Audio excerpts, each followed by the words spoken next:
guys, Frank Flegg here, founder of Ethical Property Partners, the place where we help you to make annual returns on your property on a monthly basis. Now, I am outside a property that we are about to complete on in the next few days, and we are actually doing a training session on this property today. So we've got 8 of our newest members, people that are on our 4-month trial of the EPP partnership.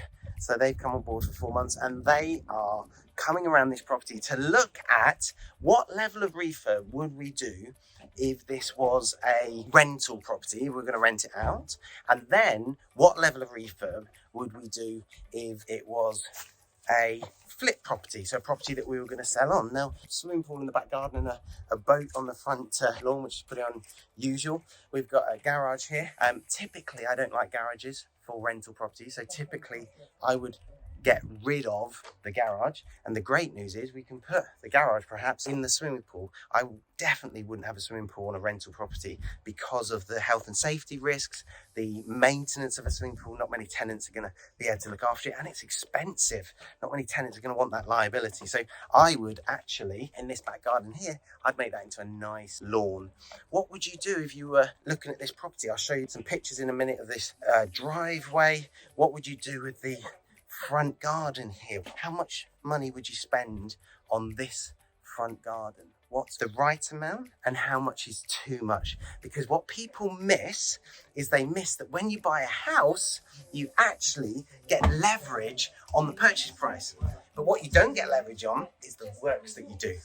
The works that you do, you pay 100% for. So this here is our kitchen. There's Amanda there. It's actually Amanda's deal. Amanda's in this deal. We've got a few of our newest members on the EPP giving you a wave there. So look at the quality of that kitchen. Would you change that kitchen for tenants moving into this property? Amanda, how much will this let for, this property? In good condition, 850.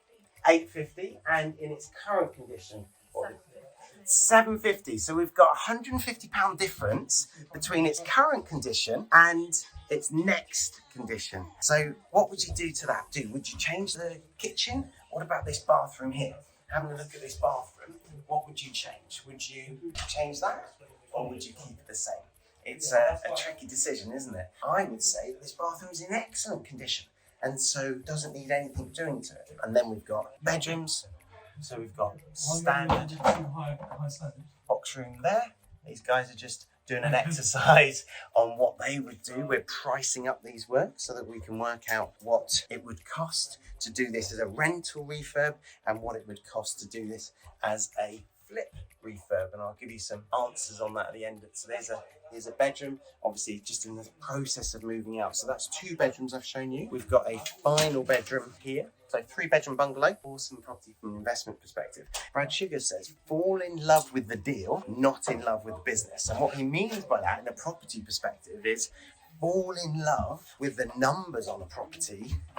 Don't fall in love with the property itself. Don't fall in love with the size of the lounge or the location, or as we got out of the car. So some of the guys are from different parts of the country. They were saying that this view in the background, and it is a beautiful view looking out over the hills there, that's an amazing view.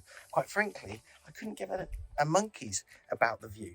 I'm interested in how much this property will make me. I'm interested in how easy it will be to let, etc. So what would you do on that property? How much would you spend? My encouragement to you is jot down now, having seen the photos as we've gone around, having seen the background as I've been talking, jot down everything you would do and how much you think it would cost. We're in the Midlands, East Midlands, so that'll give you an idea of cost. Jot down how much all that will cost, and then I'll share with you what we're actually going to spend on this, what we're going to do and what we're not going to do in a little while.